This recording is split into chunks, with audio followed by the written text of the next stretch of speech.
Tere! Toora nädala peatükk Toldot eesti keeles järeltulijad räägib meile muuhulgas sellest, kuidas meie teine esiisa Iisak jäi vanaks ja jäi ka pimedaks ning otsustas, et kätte on jõudnud aeg, millal ta peaks oma vanemat poega Eosavi õnnistama. Selle kohta ütleb meile Rashi oma kommentaaris, et selleks on olnud mitu põhjust, miks ta jäi pimedaks. Esimene seletus, mida toob Rashi, seisneb sellest, et Eesavi naised olid paganausklikud ja need ohvrid, mida nad tõid oma iidolitele ja põletasid neid, tekitasid suitsu, mis rikkus Iisaki silmanägemise. Teine seletus, mida toob Rashi, seisneb selles, et kui Iisak oli 37-aastane ja tema isa Abraham sai Jumalalt käsku tuua Iisaki ohvriks ja oli peaaegu valmis seda tegema, siis taevas avas ja inglid, kes vaatasid, mida Abrahami isad seal maa peal teevad, hakkasid nutma ja nende pisarad sattusid Iisaki silmadesse ja selle tõttu ta jäi pimedaks. Kolmas seletus, mida toob Rashi, ütleb meile, et Iisak jäi pimedaks selleks, et ta ei saaks teha vahet oma vanapoja Eesavi ja noorema poja Jaakobi vahel ja Jaakob saaks tema õnnistuse. Siin koha peal tekib küsimus, et miks Rashi peab meile tooma sellise keerulise kommentaari, mis koosneb 3 osast, kui esmapilgul värs ise vastab küsimusele, miks Iisak jäi pimedaks. Selle tõttu, et ta jäi vanaks.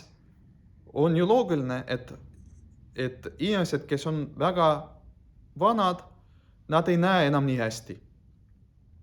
Ja see, et Rashi kasutab oma kommentaaris 3 seletuse, näitab meile, et igaüks nendest täies mahus Rashit ei rahulda. Ja siis ta peab tooma veel täiendava seletuse, et tugevdada oma argumendi.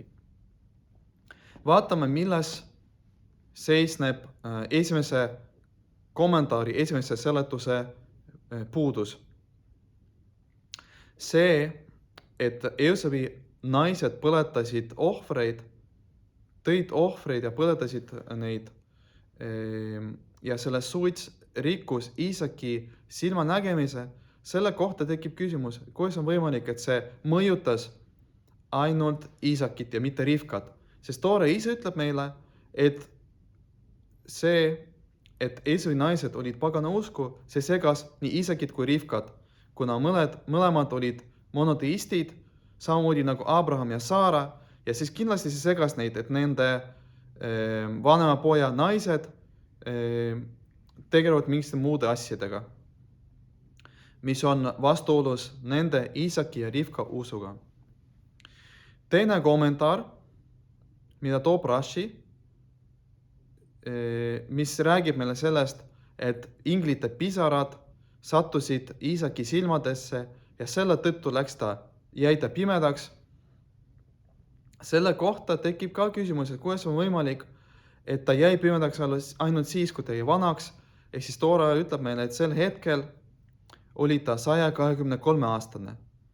Siis, kui ta teda toodi ohvriks, oli ta 37-aastane, et miks siis nende 2 sündmuse vahel on nii suur vahe. Kolmanda kommentaari puhul tekib samamoodi küsimus, et Iisak ju teadis, ja kindlasti kahtlustas ka Eesavit, et midagi on temaga valesti.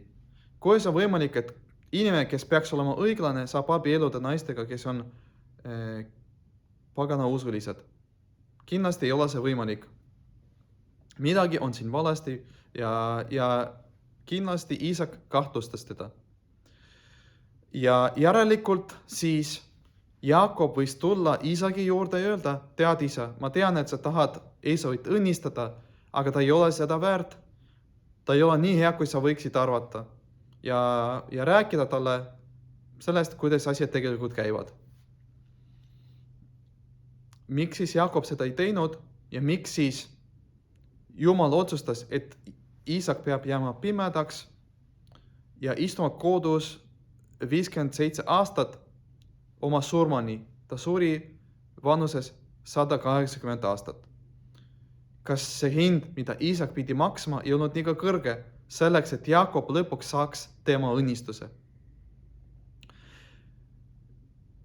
Selle kohta ütlevad juudi targad, et inimene, kes räägib teise inimese kohta midagi halba, mis on tegelikult ka vastab tõele, ta ei mõtle mitte midagi välja, aga ta räägib sellistest asjadest, mida see esimene inimene, kelle kohta räägitakse, ta ei tahaks, et keegi teine saaks selle kohta teada.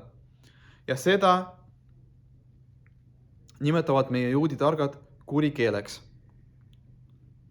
Ja kurikeelt rääkida teise inimese kohta on absoluutselt keelatud. Miks? Sest see kolmas inimene, kellele räägitakse kurikeelt, tal tekib juba hoiak selle inimese osas.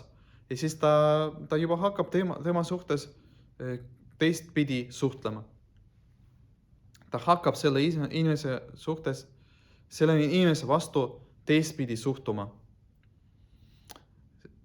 Seega see inimene, kes räägib kurikeelt, rikub selle esimese inimese, kelle kohta räägitakse, ta rikub tema reputatsiooni. Sest see inimene, kes on võib-olla käitunud valesti, ta ei taha, et keegi teine saaks selle kohta teada.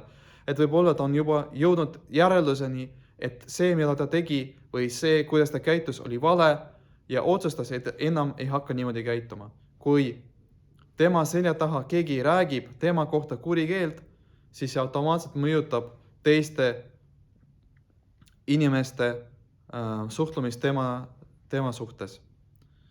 Ja kurikeele rääkimine on absoluutselt keelatud ja siin meie nädala peatükis me näeme täpselt samasugust asja. Et Jumal on otsustanud, et Iisak peab jääma pimedaks ja istuma kodus 57 aastat just selleks, et Jaakob ei hakkaks rääkima oma vanema venna kohta kurikeelt.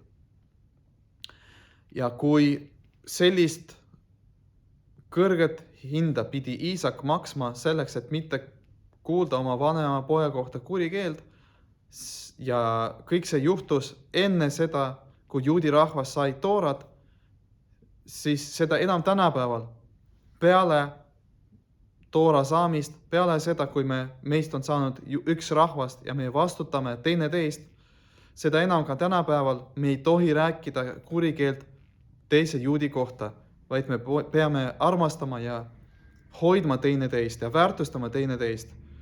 Ja tänu sellele parendame ka oma vahelisi suhteid ja ei riku ka oma elu. Sest kurikeel, nagu ka juudi targad ütlevad meile, mõjutab 3 inimest.